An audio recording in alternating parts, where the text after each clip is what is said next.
Good morning po.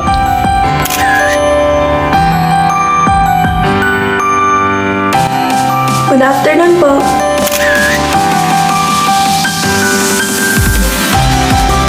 Good evening po.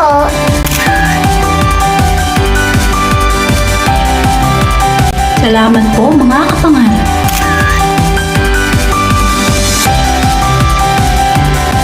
Hello, magandang umaga, magandang tanghali, magandang gabi po sa inyong mga kapangarap.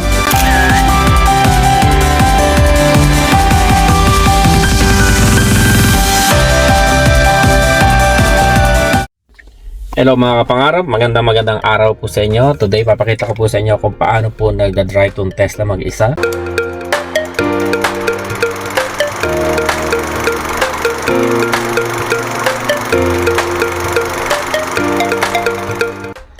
So nito ako ngayon sa Walmart. Ang gagawin ko lang po ay yung self-driving niya by pulling this one down. Pero syempre kailangan pong hawak kayo yung manubela. Yan lang po. Yan, nakita niyo po nag-blue na po yung kulay niya. So sabi niya, ilagay ko lang sa steering yung kamay ko, patong ko lang dito. Then magda-drive na po siya mag-isa. Tanggalin ko na po yung paa ko. Yan. So tingnan natin kung hinto po siya dito sa may stop sign. Napansin niyo po nag-signal left po siya. And then may stop sign po dito, hihinto po siya dyan. Then full stop po siya. And then yun, makita niyo po yung manubela. Yan, unti-unti niya pong pinipihit ang manubela. Lumiliko po tayo. And then may stop sign po ulit dito, hinto ulit siya. And then straight lang po siya mga kapangarap. Yan, straight lang po siya. And hinto siya dito kasi meron pong sasakyan. And then magta-turn right po siya doon sa signal. Tingnan natin po mga kapangarap. Again, wala pong kamay ko sa manubela.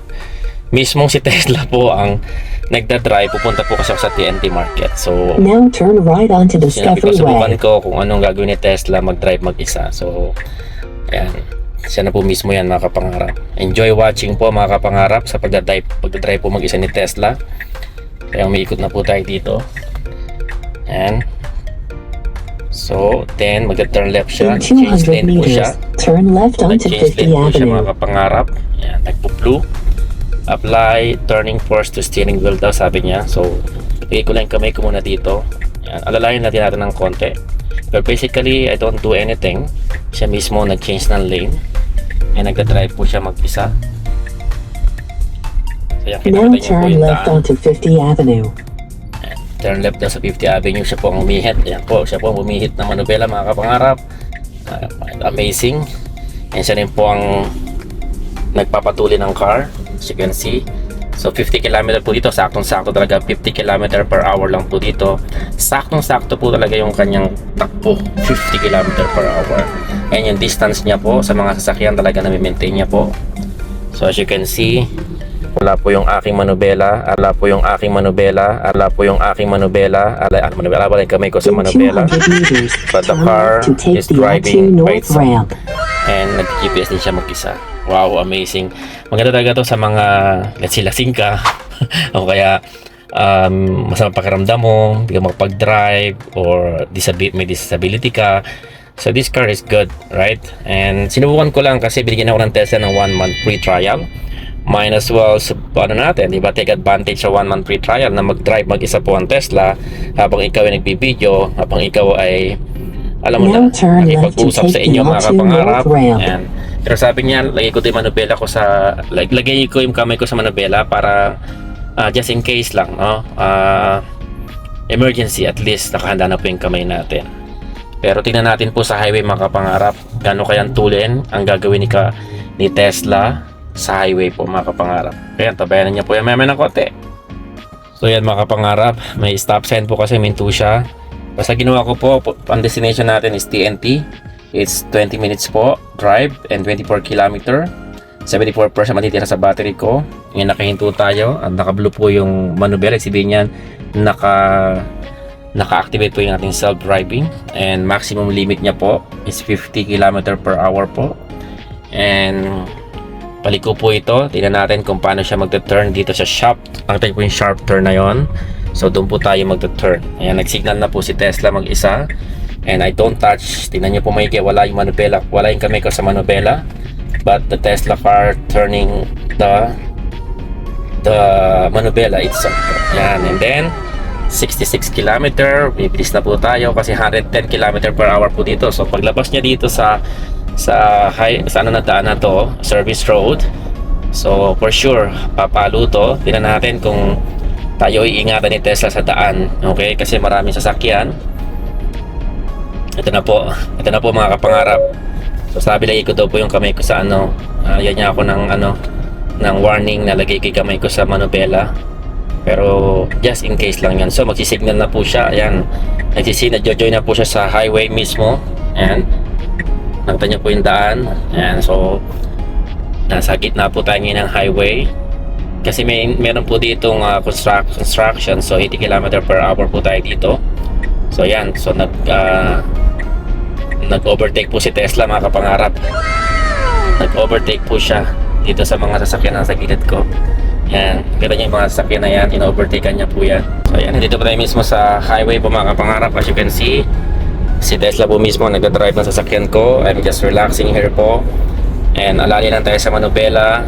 Yan, kitang-kita niya po yung daan, mga kapangarap. And yan po yung mga sasakyan sa daan. Siya mismo ang nagdadrive. I hope you enjoy po, mga kapangarap, ang pagdadrive po ni Tesla mag-isa. Awesome, di ba? So, nandito kami sa fast lane, 110 km po dito. Sakto-sakto po yung kanyang takbo, no? 110 talaga siya, hindi siya nag-exceed. Okay? Talagang kalkulado niya po yung speed limit. Tingnan natin kung paano kung may police, masense din kaya niya. Pero amazing, di ba? Oh, pwede kang kumain. Oh, pwede kang mag-chat. Pwede kang matulog kung gusto mo. Pero sabi niya, apply slight turning force. So, slight lang turning force daw sa wheel. So, yan, dahil ko lang kami ko dito, nawala na po yung ano niya. So, alalay lang dito, pero hindi mo kailangan pihitin. Siya na mismo yung pumipihit po ng manubela natin, mga kapangarap. At yan, papunta po tayo sa office. Nice weather po. Hindi pala, sa TNT muna. After TNT, diretso ko sa opisina. Meron lang akong bibilin sa TNT market po na aking gagamitin mamaya pag uwi ko. And at 5 o'clock po, 4 o'clock pa lang dito, 5 o'clock meron tayong presentation, meron akong meeting. And meron kaming professional personal development training mamaya po, PPDT sa office. At meron din kaming business presentation meeting. So I enjoy po, I enjoy this car kasi first time ko din ginamit tong full self-driving na ito. Okay? So siya na mismo ang nagkakalculate ng distansya sa bawat sasakyan. So yan, nag-reduce po siya ng speed kasi nasa sasakyan ko, nasa harapan po is medyo mabagal. And hindi siya nag-change ng lane po, no? Nandito lang kami sa fast lane. Yan, amazing. Fast lane lang po tayo, mga kapangarap. And yung nasa likod ko, kung gusto nyo umovertake na kayo. Pero mabagal lang naman takbo ng iba, hindi mabilis. Pero pretty amazing. Okay? Salamat po, mga kapangarap, sa inyong pagpanonood at pagsama sa akin sa pagdadrive ng Tesla. If you enjoyed watching, and please do comment if you like it, and please do share po, mga kapangarap. Maraming salamat po. But of course, hindi lahat is pwede nating i-depend sa technology. Kailangan din po natin ng caution.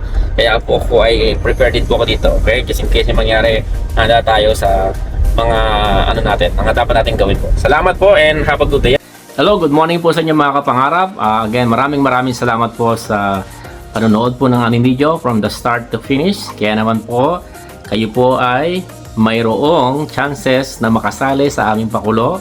Pwede kayong manalo ng GCash. Kung pinanood niyo po itong video na to, ay sure na po kayo ay mananalo at may chances po. Kaya good luck po sa inyo lahat. Again, from Sotosing, Canada, maraming salamat po from the bottom of our hearts, and congratulations in advance and good luck din po sa iba at sa inyong lahat. Salamat po and bye-bye.